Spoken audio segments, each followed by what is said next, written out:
ഈശോ മിശിഹായ്ക്ക് സ്തുതിയായിരിക്കട്ടെ. ഇന്ന് ഏപ്രിൽ 24, വിശുദ്ധ മേരി എബ്രാസ്യ. ഫ്രഞ്ച് വിപ്ലവം ശക്തമായിരുന്ന സമയത്താണ് ഫ്രാൻസിലെ നോർമോഷ്യർ എന്ന ദ്വീപിൽ ക്രൈസ്തവ വിശ്വാസമുള്ള കുടുംബത്തിൽ റോസ് വിർജീനിയ എന്ന മേരി ജനിച്ചത്. മതപീഡനങ്ങൾ ശക്തമായിരുന്ന സമയമായിരുന്നതിനാൽ റോസിന്റെ വിശ്വാസ ജീവിതം രൂപപ്പെട്ടത് വീട്ടിൽ തന്നെയായിരുന്നു. ജീവിതം മുന്നോട്ട് കൊണ്ടുപോകാനായി രാപ്പകലില്ലാതെ പണിയെടുക്കുന്നതിനിടയിലും റോസിന്റെ അമ്മ മകളെ ഈശോയുടെ ജീവിതം മുഴുവൻ പഠിപ്പിച്ചു. ബൈബിളിലെ ഓരോ സംഭവങ്ങളും അമ്മയുടെ കാൽക്കീഴിലിരുന്ന് അവൾ മനഃപ്പാഠമാക്കി. തന്റെ 18-ാം വയസ്സിൽ കന്യാസ്ത്രീ മഠത്തിൽ ചേരുമ്പോൾ മേരി എബ്രാസ്യ എന്ന പേര് റോസ് സ്വീകരിച്ചു. വിശുദ്ധമായ ഒരു ജീവിതം നയിക്കണമെന്നത് മേരിയുടെ സ്വപ്നമായിരുന്നു. എല്ലാവരെയും അനുസരിച്ച് ജീവിച്ച വിശുദ്ധനായ ഒരു മനുഷ്യന്റെ കഥ ഒരിക്കൽ മേരി കേട്ടു. അന്നു മുതൽ അനുസരണം എന്നത് തന്റെ ജീവിത മന്ത്രമാക്കി മേരി മാറ്റി.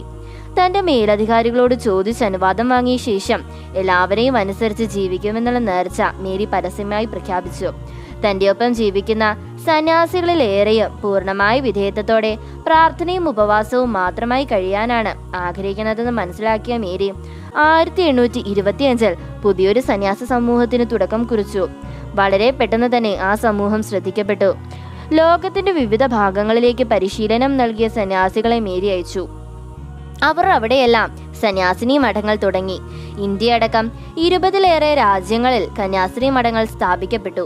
1868 മേരി മരിക്കുമ്പോൾ 5 ഭൂഖണ്ഡങ്ങളിലായി 100-ലേറെ കന്യാസ്ത്രീ മഠങ്ങളും 2000-ഓളം കന്യാസ്ത്രീ ആ സമൂഹത്തിന്റെ കീഴിൽ പ്രേക്ഷിത പ്രവർത്തനം ചെയ്തിരുന്നു.